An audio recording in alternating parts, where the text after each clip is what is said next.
Welcome back to the podcast. Today we're diving into a topic that's both simple and life-changing, the importance of saying no. For many of us, saying no feels like letting someone down, missing out on an opportunity, or creating conflict. But what if I told you that learning to say no isn't about shutting doors, it's about opening the right ones? It's about reclaiming your time, your energy, and your focus so you can prioritize on what really matters to you. In this episode, I'm sharing my own lessons that I've learned to the power of saying no, why it's critical for you to decide between what is important to you and what isn't. By the end of today's conversation, you'll walk away with 3 actionable takeaways that empower you to start saying no without guilt and start living a life on your terms. So grab a notebook, get comfortable, and let's dive into the power of saying no. Ladies, let's jump straight into the idea of how you're able to cultivate your rich life. Now, I say your rich life because that's the key importance here that we need to remember. What I value in life will be deeply different to what you value. We may have some similarities, or we may even view things somewhat the same, which is fantastic. That's what draws us to each other. But when it comes down to our true definition of what success is, or what we want our life to be, or that deep knowing of what we're meant to have or do or be isn't uniquely to us. And that's why I say it's important that we all cultivate our own rich life. So a rich life is not finances. Well, it's not just finances. It's more than one facet. It's more than just, I want to be wealthy. And the want to be wealthy is fantastic. Everybody loves money. We just pretend that we don't. But cultivating a rich life, as I said earlier on, comes down to 3, in my opinion, key components: health and wellness, our mindset, and our finances. I truly believe it is deeply important that us as women have our own stable finances. We have a stable mindset, and we have stable health and wellness. If we're making sure that we can have strong areas in all 3 of those things, that's what helps create the life with intention and that we want. So when we look at the idea of how we can approach each one of these, let's call them pillars, as to how we're able to get to where we want, let's start with what I believe is the key one: health and wellness. Have you ever noticed, or maybe you've not noticed this, but when you're wanting to start tackling life, the first thing that people usually address is their nutrition and their fitness. It's like this place that we go to try and gain control of first, whether that be through training or our food.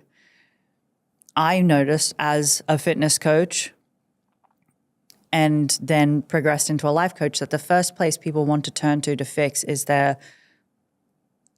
nutrition and their training. This is because it's the place that shows the level of what I deem to be is self-respect. If we can treat ourselves the way that we would treat a child or a friend, that shows the level of self-respect that we have for each other or have for ourselves.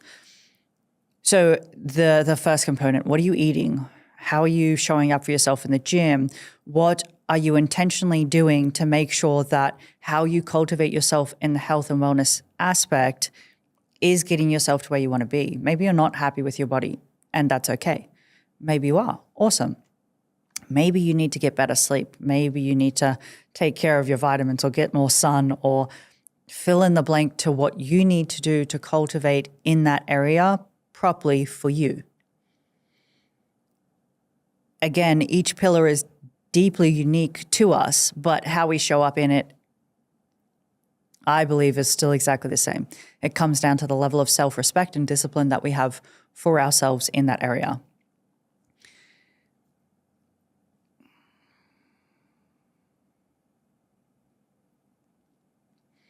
When you're able to show up for yourself in a way for health and wellness, it's going to create this ripple effect. When you start eating better, you start feeling better. When you start moving your body more, you start wanting to move more. An object in motion stays in motion. So the more we actually exert the body, the more energy we actually have. And it's very contradictory in that sense. But the very basic pillar of what are we feeding ourselves, how are we showing up, and how are we sleeping is a key fundamental for us. as well as rest and so forth. The second one is mindset. Now, mindset can have like a couple of umbrellas under it as well. One of those I believe to be relationships. Now, relationships doesn't need to be romantic. It can be platonic as well. It can be your work relationships, your friendships, your relationships with your family. Maybe you don't have blood-related family, but you have a family that you created of your own. How do you show up in those relationships? Is it a two-way street or is it a one-way street? Are you the taker or are you the giver? Is it in equal balance or is it sometimes out of balance? And that's okay. We are coming from somebody who used to spend her time being a hyper-independent person that balances on the extreme of thinking that you don't need people. And while deeply not healthy, we are interdependent people. And that was something that I had to learn myself, and that relying on people or needing people is not a bad thing. So relationships in itself, I believe, help give us a better mindset. Now, mindset also comes down to us as the lens that we project into the world. Do we have a poor me, or everything is bad, nothing goes my way, I can't ever get what I want? Is that the mindset that I have? Or is my mindset, everything always works out for me, there are so many opportunities for me, and you're constantly open to the world? I've been in both. I've been the poor me victim. I've been nothing works out for me. And all it takes, and I say all, like it's like something that's easy to do, it's practice and it takes time. The habit that was formed to create the poor me victim is the same mindset flip that you need to have to create the everything works out for me, I get what I want. And when you change that perspective, you're able to look at the world in a different lens. It's this one of power, and I'm able to cultivate whatever I want. I can create whatever I want. And it's from this place of knowing that you control your life and you make the choices for your life. I believe Stephen Bartlett said this. It's, if you don't like your life, make better choices. And sometimes that can be a little bit like, oh, that was shitty, but maybe I needed to hear it. Having a healthy mindset comes down to what we consume, not just on our phones or on the TV, but also what are we listening to? Who are we listening to? Are you listening to somebody who has what you want, or are you listening to somebody who you would never trade our lives with in a minute? Mindset, we don't realize how important it is until we start to change it. When you start to have a more positive outlook on life, you're able to come from a place of power and inner confidence and inner worth and inner self-respect. The world changes. And it's hard to explain, but when you're able to reach that place, coming from a person who was in the negative cloud, and it's this loop that just keeps going, but the moment you step out of that loop, the smoke clears. And when the smoke clears, everything changes for you.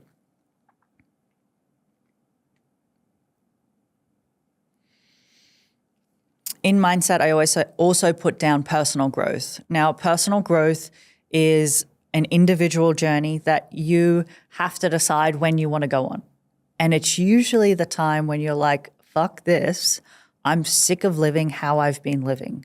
I'm tired of having this life. I'm tired of not getting what I want. I'm tired of being broke. I'm tired of being overweight. I'm tired of this job. I'm tired of this house, whatever it is. I'm tired of. Insert. When you get to that place, things change. Things change if you change, though. We can't just be like, I'm tired and not do anything. That's the definition of insanity. You have to want to change. You have to want to do it. But when you can get to that place, I promise you everything changes. But it has to be you that gets yourself there. So personal development is a rabbit hole that you can go down for years. If you get stuck, and coming from a person who did this as well, you can get stuck in the whys, but do not get stuck there. Ask the why and then say, how do I change this? Why did this happen? Okay, I found the pattern. Now, how do I change this? If you get stuck in the past, it'll eat you alive. You always want to keep moving forward. So use personal development as a tool to get better, acquire skills, to make more money, to have the life that you want for your rich life.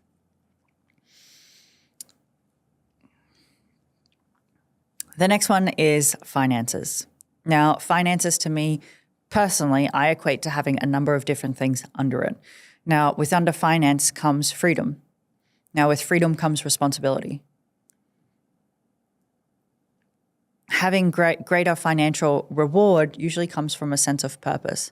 Now, a purpose doesn't mean that you have to go out and create a business. It could be that you have great purpose in your job, and that's fantastic.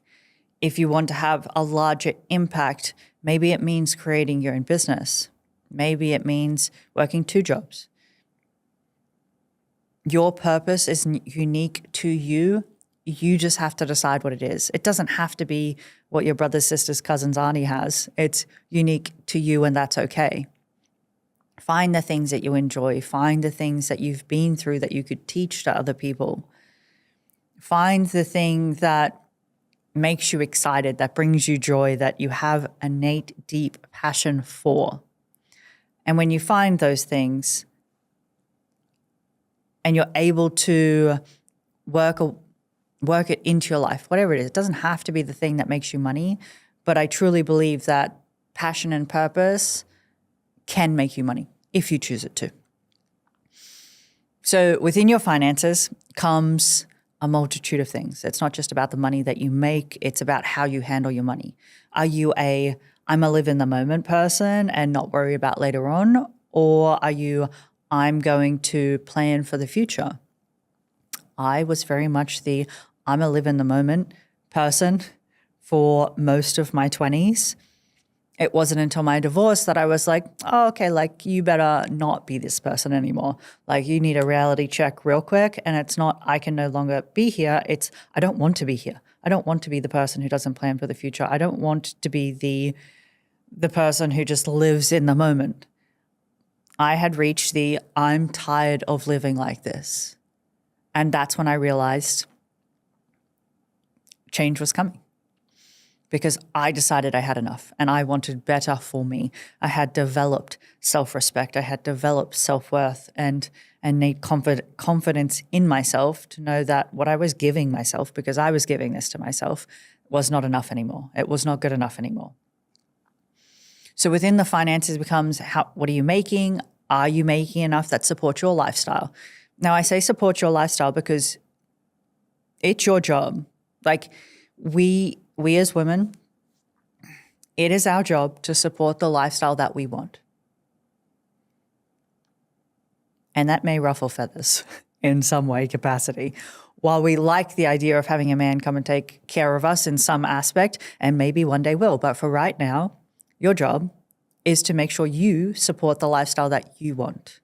So if you want $10,000 handbags and driving Ferraris and whatever else, then okay, support it.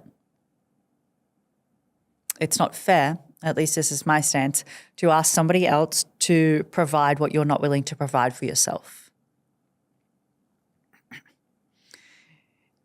So if we're looking at those 3 components, health and wellness, mindset, and finances, you need to ask yourself where and how are you showing up or falling short of the life that you want. If you ask yourself, what is it in 1 year's time that I want, does it suit that? If it doesn't, you need to reflect on how you can change what you need to change or how you need to show up better. If your 5-year goal is not reflecting your rich life, then you also need to ask yourself, how can I change? Also within finances, I place freedom, which is responsibility. The ultimate freedom is ultimate responsibility. The more responsibility you're willing to take on, the more freedom you get to have. And I think that I personally believe that that's always overlooked, because the idea of, well, I just want to have all the freedom and never work, that doesn't give you the freedom that you think it does, because you're taking no responsibility for your life. You're not taking the responsibility that is needed to give yourself the life that you want, because nobody's going to give it to you. You have to do it. So if you're willing to take all the responsibility and accountability too, responsibility and accountability, then you can have the life that you want with work. Now, freedom also to me doesn't just mean the responsibility aspect. It's also the freedom to choose what I want, when I want, and how I want, where I want. So it's freedom of location, freedom of choice, freedom of my time is the biggest. You can add more pillars into this as well, but they're my 3 that I always cover with my clients to find out where they want to be in life. If they're stuck and they're not sure where, how much they want to make. Maybe sometimes not everybody wants to be making hundreds of thousands of dollars a month, because you have to understand what comes with that trade-off. And if you're okay with the trade-off, then that's okay. Go for it. Do it. Full faith that you can do it. Some people aren't okay with the trade-off. That trade-off might mean time away from family, not being able to travel, not being able to have the desires that they want in other areas. And that's okay. That's why it's your rich life. You get to cultivate it. You get to decide what comes and what goes, what stays and what doesn't. And when you honor the things that you want, that's how the life is created for you. You don't allow somebody else to tell you how it should be or could be or should look. It's for you and how you want to look back on your life when you're 84, telling grandchildren or kids about the life that you lived. When you're able to look at it through that lens, or the concept that if I have X, Y, and Z, the trade-off would be A, B, and C. And if you're okay with it, go for it. Like, don't let somebody else tell you that it's wrong. Don't let somebody else tell you that it's not the thing. Don't let somebody else tell you that you're not looking at life right, because it's for you and how you want to show up. If you look back at it or as you're writing this out and you're expanding how you want it to look, and the thought process brings you excitement and joy or fulfillment, you've done the right thing. Like, you've created the thing that you want. If you're looking at it and you're like, this does nothing for me, like, maybe go back and re-advise it, re-look at it, and decide what needs to change or come in or go. Look back at your life. Maybe you're 20 years old and you're like, I've not liked what I've done in the past 3 years since I've left school. I want the next 10 years to be different. Then make it different. If you're 30, 32 like me, and you're like, what I did for the past 10 years, I don't want to do anymore. Great. Pivot, change something, do something. Create it so it looks good for you.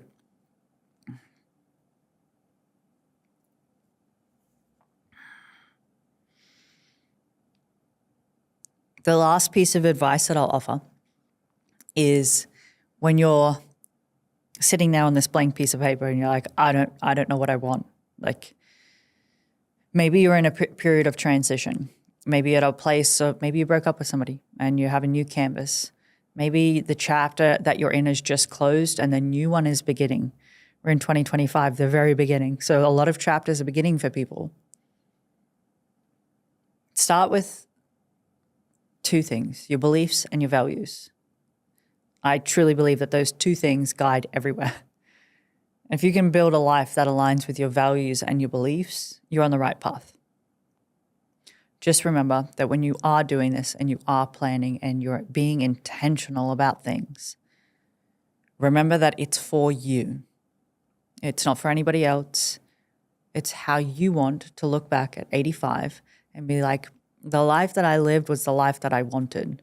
I gave myself so much permission to show up exactly how I wanted, to have the things that I wanted, to cultivate the life that in my core was so true to me that there is nothing that I felt like I missed out on.